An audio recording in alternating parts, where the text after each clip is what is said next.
Assalamualaikum and a very good morning to Madam Naziatul Azia. I'm Nurul Izzat Atira binti Maidin and my metric number is H19A0690. I will be the first presenter in this presentation. Without wasting any time, let me explain an introduction to statistics. Statistics has become the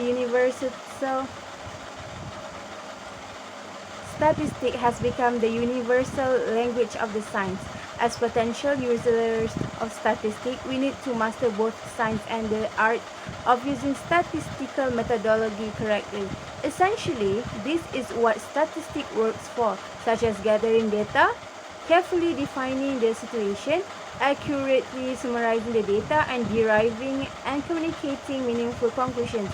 But the specific and easiest definition of statistics is a collection of procedures and principles for gathering data and analyzing information to help people make decisions when faced uncertainty. Nowadays, statistics is used in almost all fields in human efforts such as education, agricultural, businesses, and health. Statistics has two aspects, which is the first one is theoretical or mathematical statistics. Mathematical deals with the development, derivation, and proof of statistical theorems, formulas, rules, and law. Another one is applied statistics. It involves the application of those theorems, formulas, rules, and laws to solve real-world problems. Applied statistics can be divided into two main areas depending on how data are used.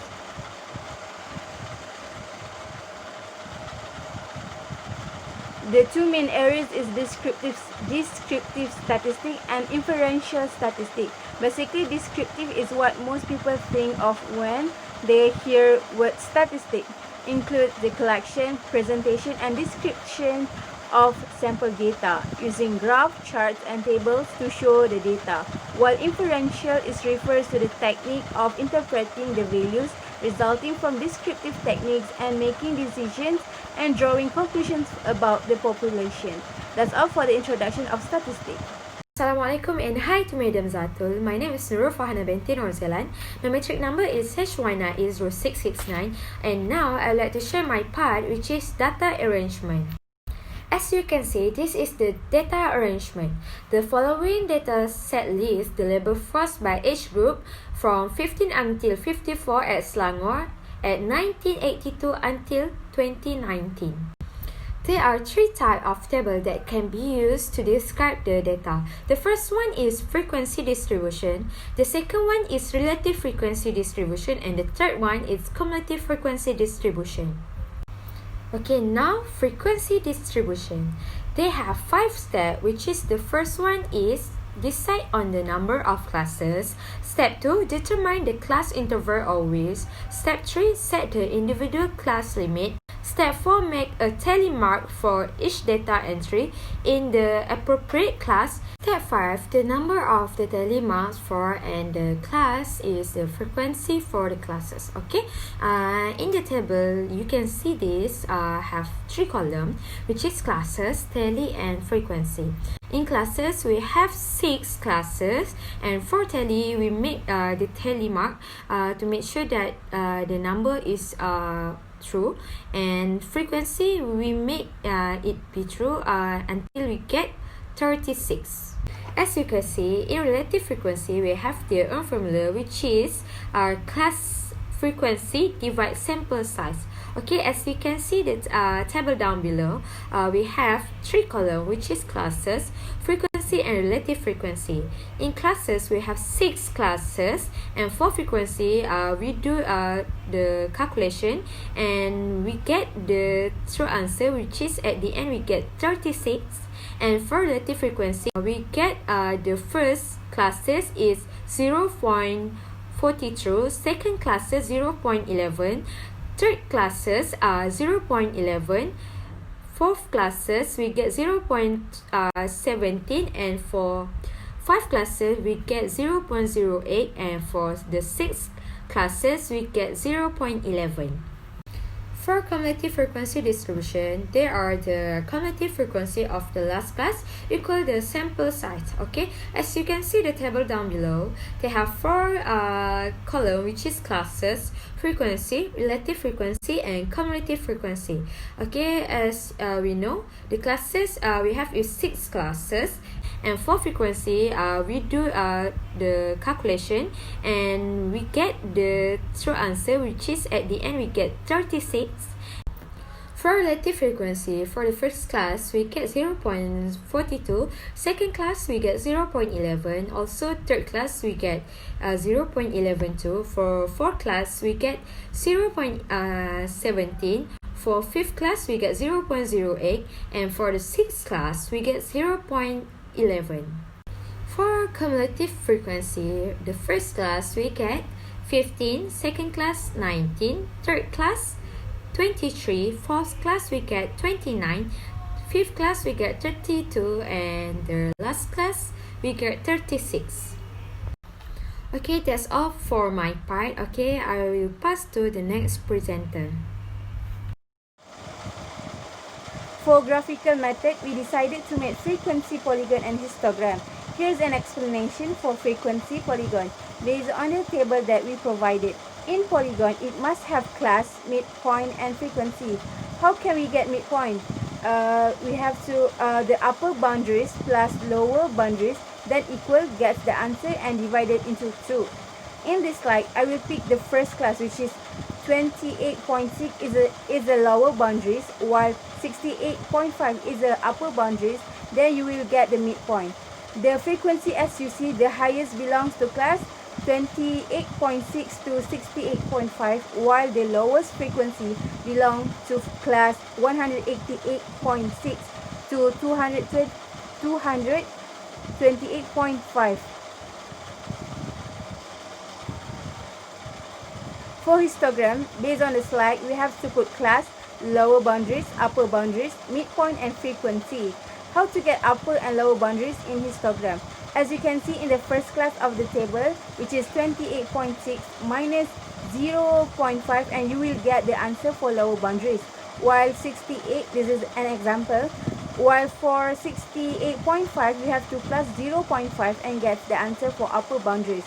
For midpoint, also use the same method as polygon just now. Not only that, for frequency, the highest belongs to first class, which is 28.6 to until 68.5, while the lowest frequency belongs to second last class, which is 188.6 until 228.5. As you see in the slide, for frequency polygon, the highest one is belong to 48.55, and the frequency is at 15, while the lowest frequency is 3 at 208.55. That's for polygon. While for histogram, based on the slide, we have to put class, lower boundaries, upper boundaries, midpoint, and frequency. How to get upper and lower boundaries in histogram? As you can see in the first class of the table, which is 28.6 minus 0.5, and you will get the answer for lower boundaries. While 68, this is an example. While for 68.5, we have to plus 0.5 and get the answer for upper boundaries.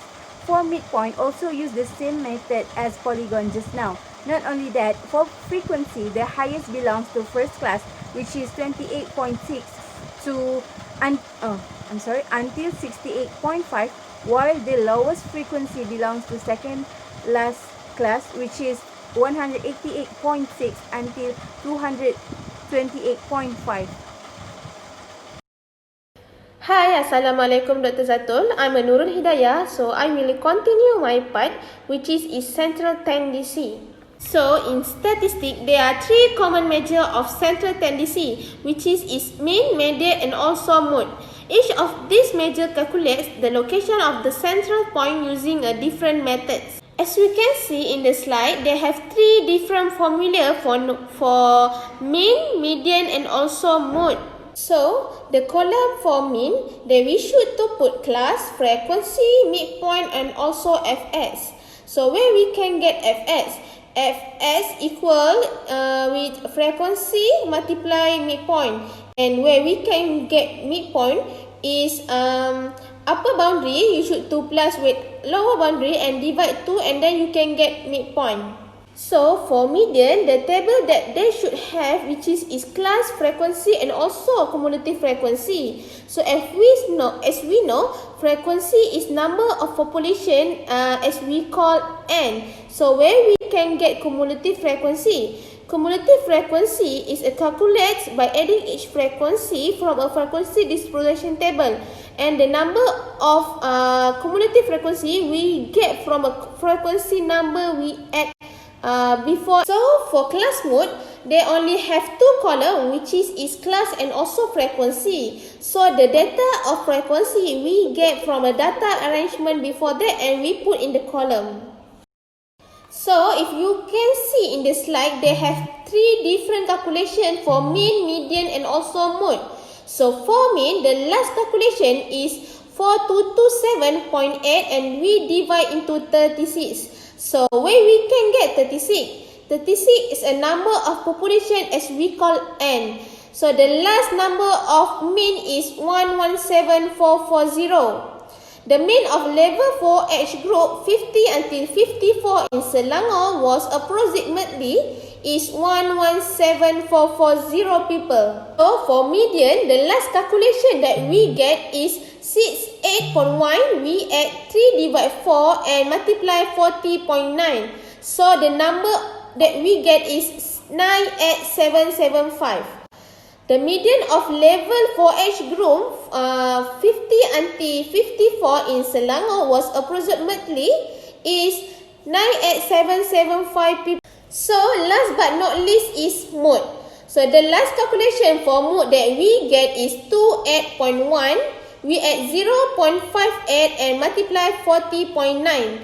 So the calculation last that we get is 5822. The highest number mode of labor for age group 50 until 54 in Selangor is 51822 people. So that's all from me. I will pass to the next presenter.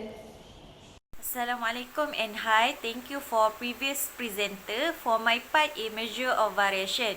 The measure of variation show of central tendency is some parameter MT to describe the amount of variation between random variable. There are three types of dispersion that are frequently used, which is range, variance, and standard deviation. The first is range. The range is determined of a data is the difference between the maximum and minimum data entries in the set.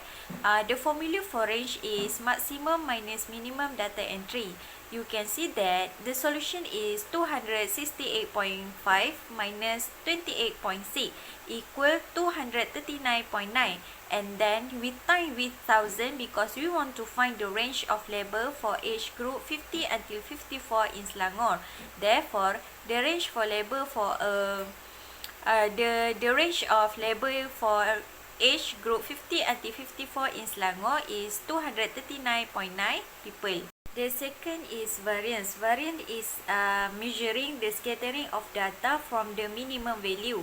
Small variance value means the data is scattered around the minimum value. The high variance value indicate that the data is scattered far from the minimum value. We use the formula and we get the sample variance is negative 150.56 people. The third is standard deviation. Standard deviation is most appropriate measurement for measuring data scattering. The value obtained reflects the position of the data scattering around the mean. We use the formula to get the variance. So, the sample of standard deviation is 124.97 people. Okay, I'm Muhammad Kakawan Musman, so we proceed about the measure of position. Measure of position gives us a way to see wherever certain data point or value fall in sample of distribution. A measure can tell us where her or value is above average or whether it's unusually high or low. Quartile is a one T point and divide a data set into four equal groups. First quartile Q1, second quartile Q2, and third quartile is Q3. Okay, Q1 lower quartile cut is 25% of data. Second quartile or Q2 median cut offset in half like 50%. And third quartile upper quartile is cut off higher 25% of data or lower like 70% of data. Next, we proceed about the difference between the upper and lower quartiles is called the interquartile range. First thing first, you must complete the table and then you can go ahead and you can do step by step. So the first thing I remember you must read the formula first, and you have to refer the table before you get the answer, before you get the something wrong on this your answer.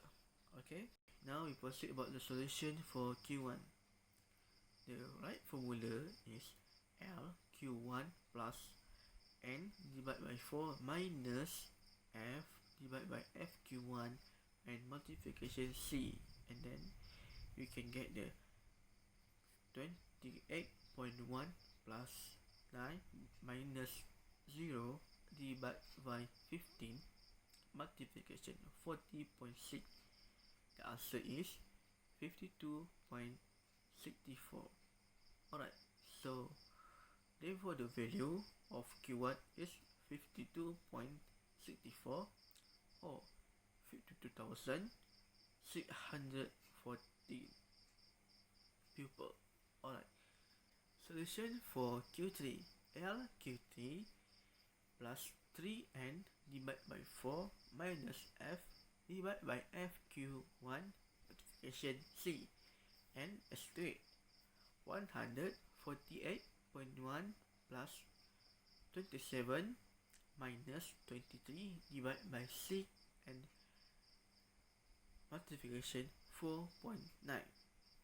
Alright, you can get the answer is 175.503. This answer is 175,503. Alright, so let's do the interquartile range. Interquartile range, upper quarters, that means Q3, and lower quarters Q1. Alright, so upper quarters Q3 minus lower quarter Q1. So 175.503 minus